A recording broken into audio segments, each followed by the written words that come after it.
Here we've been given the f function, and we're told that the f function is essentially the derivative of the g function.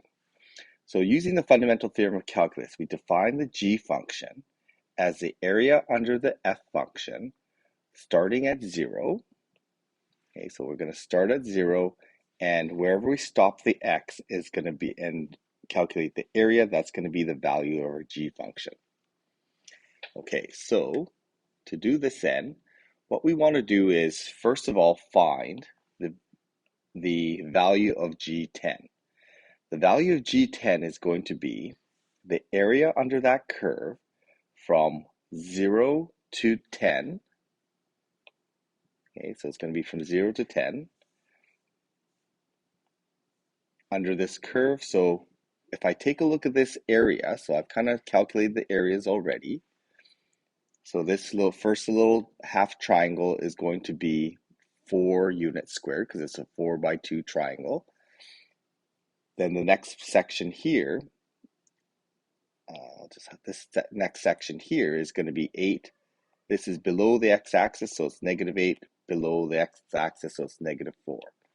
So I want to calculate the area, but I want to stop at 10. Okay, so I'm going to just add this up. 4 plus 8 is positive 12. I'm going to go backwards 8 units, so I end up at 4 units. So the area under this curve is equal to 4 units from 0 to 10. That means the g value at x equals 10 is going to be 4. Part B says, does the graph have a relative min or max at x equals 6? So if we take a look at x equals 6, notice that x equals 6, it hits the x-axis.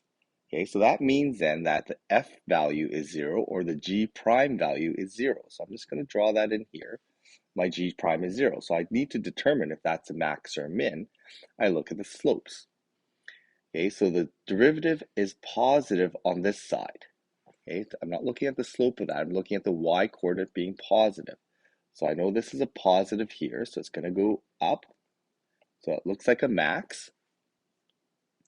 And then the value on the left here, sorry, on the right-hand side is below the x-axis.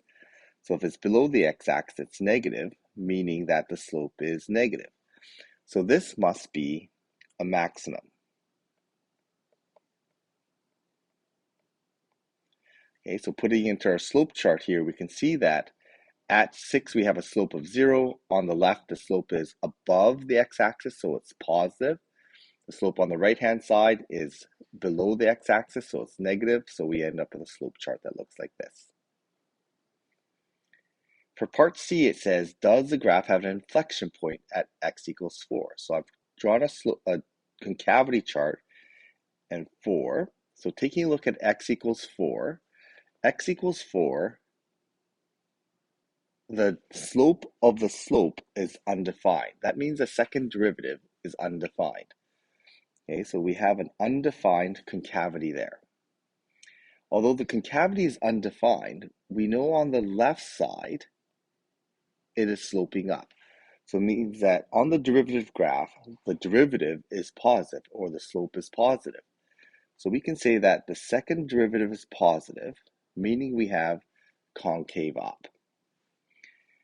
Looking on the right-hand side of that, the derivative, or the slope of the slope graph is negative. It's going down. So that means the slope of the slope is negative, or it's a negative second derivative, which is concave down. And since the graph is defined at that point, although the slope of the slope is not defined, the graph is defined at that point. It has a point there. It has a change of concavity across that point.